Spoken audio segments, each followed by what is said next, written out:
Well, Matsi, it's Entrepreneurship Week. Obviously, let's get your thoughts on black entrepreneurs and their relevance to broader communities. Thank you very much for having me here, Bronwyn. Entrepreneurship, whether it's in black communities or white communities, is dynamic.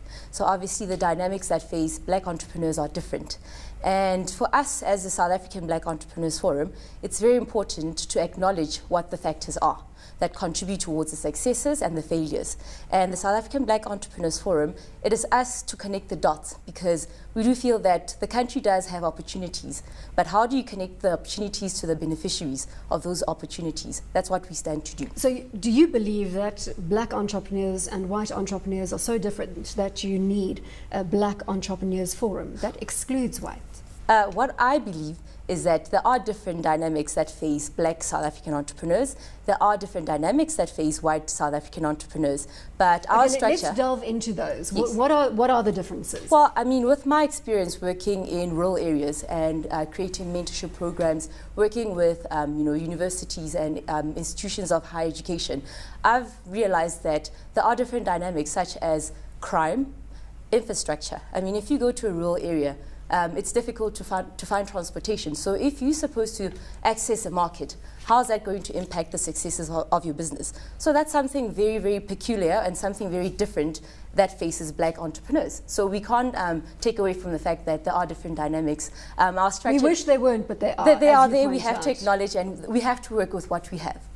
Just on that point, do you represent companies that are throughout the spectrum, from micro enterprises, maybe somebody has a spaza, right through to well-established businesses? Yes, I mean, entrepreneurs form a broad spectrum, to high-impact entrepreneurs or to bottom of the pyramid entrepreneurs. And the South African Black Entrepreneurs Forum, we stand to represent the broad spectrum of entrepreneurs, because different opportunities do exist for different kinds of entrepreneurs. Well, give us an example of an entrepreneur at the bottom of the pyramid, and then contrast that with one that is a high-impact entrepreneur in terms of your terminology. Okay, well, a bottom of a pyramid entrepreneur, through my experience, is somebody that works within their community, somebody that has a business that serves their community, and their market tends to be restricted to their community. And then somebody who is high-impact entrepreneur is somebody who would necessarily serve the country, a macro base of a market.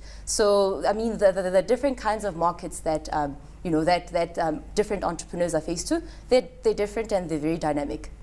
What does your organization do for entrepreneurs, for black entrepreneurs specifically? Well, we stand to connect the dots in the entrepreneurship ecosphere, because there are a lot of opportunities that are on, that do exist within our country, and it's important that entrepreneurs need to be guided. The nature of an entrepreneur is somebody that starts something from nothing. But there is a level of guidance in terms of ensuring that whatever venture you're going to create, whatever business you're going to create, it's sustainable. And you have to attend to things such as compliancy, being tax compliant, the relevant registration for your businesses. So those are some of the small things that businesses and entrepreneurs tend to forget about, because they're just energetic people that want to get things done in our economy. Mark, a final question from your side. If you could wave a magic wand to create an enabling environment for entrepreneurs in South Africa, possibly from the government side, red tape, regulation, just alluded to it, what would you advise?